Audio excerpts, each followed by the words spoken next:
আর আল্লাহর রাসূল বলেছে তাকদীরকে যদি কোনো কিছু পরাজিত করতে পারত তাহলে মানুষের বদনজর পরাজিত করতে পারত। বদনজর অনেক ভয়াবহ জিনিস, বদনজর অনেক ভয়াবহ জিনিস। জীবিত মানুষকে কবরে ফেলে দিতে পারে বদনজর, আল্লাহর রাসূল বলেছেন। জীবিত মানুষকে মৃত বানিয়ে দিতে পারে বদনজর। আব্বুকে এভাবে বলতে নিষেধ করি, কেননা এমনিতেই আমাদের উপর মানুষের বদনজর এবং হিংসার অভাব নাই। তারপরও যখন আব্বু এভাবে বলে তখন কতজনের অন্তরে যে কত কি হয়, কতজনের অন্তর থেকে যে বদনজর এবং হিংসা বের হয় তা আল্লাহ সুবহানাহু ওয়া তাআলা জানে। আর আল্লাহর রাসূল বলেছে তাকদীরকে যদি কোনো কিছু পরাজিত করতে পারত তাহলে মানুষের বদনজর পরাজিত করতে পারত। বদনজর অনেক ভয়াবহ জিনিস, বদনজর অনেক ভয়াবহ জিনিস। জীবিত মানুষকে কবরে ফেলে দিতে পারে বদনজর, আল্লাহর রাসূল বলেছেন। জীবিত মানুষকে মৃত বানিয়ে দিতে পারে বদনজর, আল্লাহর রাসূল বলেছেন। বদনজর অনেক ভয়াবহ জিনিস। আপনি যখনই সফল হবেন তখনই মানুষের হিংসা, মানুষের বদনজরের শিকার হবেন। ইমাম বুখারী বলছে যখন তুমি আলেম হয়ে যাবে তখন তুমি অন্য আলেমের হিংসার শিকার হবে। ইমাম বুখারীর কথা, যখন তুমি আলেম হয়ে যাবে তখন অন্য আলেমের হিংসার শিকার হবে। হিংসা এবং বদনজর ভয়াবহ জিনিস, এটা থেকে বাঁচার চেষ্টা করতে হবে।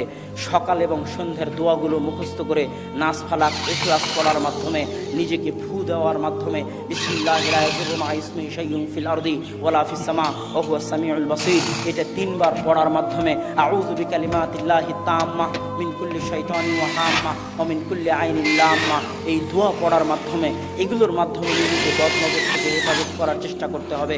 ছোট ছোট বাচ্চাকে ফু দিতে হবে এই দোয়াগুলো পড়ে, যেন তারা মানুষের বদনজর থেকে হেফাজতে থাকে। আপনি নিজেও যদি প্রশংসা করেন আপনার ছেলের, আপনি নিজেও যদি প্রশংসা করেন আপনার বউয়ের, তাহলে মাশাআল্লাহ বলবেন, বারাকাল্লাহ বলবেন। সৌদি আরবে যদি কোনো সৌদি ছেলের প্রশংসা করেন আর যদি বারাকাল্লাহ মাশাআল্লাহ না বলেন, তাহলে আপনার হাত পা ধরে মাশাআল্লাহ বারাকাল্লাহ বলিয়ে নিবে।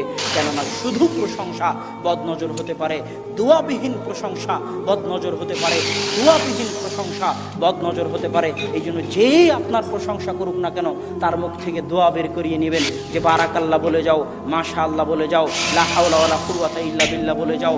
যেই প্রশংসা করবে তার মুখ থেকে দোয়া বের করে নিতে হবে। আর আপনি নিজেও যখন প্রশংসা করবেন তখনও দোয়া করতে হবে, কেননা দোয়া ছাড়া প্রশংসা বদনজর।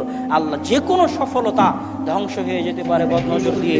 আল্লাহ সুবহানাহু ওয়া তাআলা আমাদেরকে মানুষের বদনজর এবং হিংসা থেকে হেফাজতে রাখার তৌফিক দান করুক, আল্লাহুম্মা আমিন। তারপরের কথা হচ্ছে সফলতা ধরে রাখতে চাইলে সবর করতে হবে। সবর মানে লেগে থাকা। আল্লাহ রাসূল বলছে আদওয়ামুহা ওয়া ইন কাল্লা, কোনো ছোট আমল, অল্প আমলও গুরুত্বপূর্ণ যদি সেটা মানুষ নিয়মিত করতে থাকে।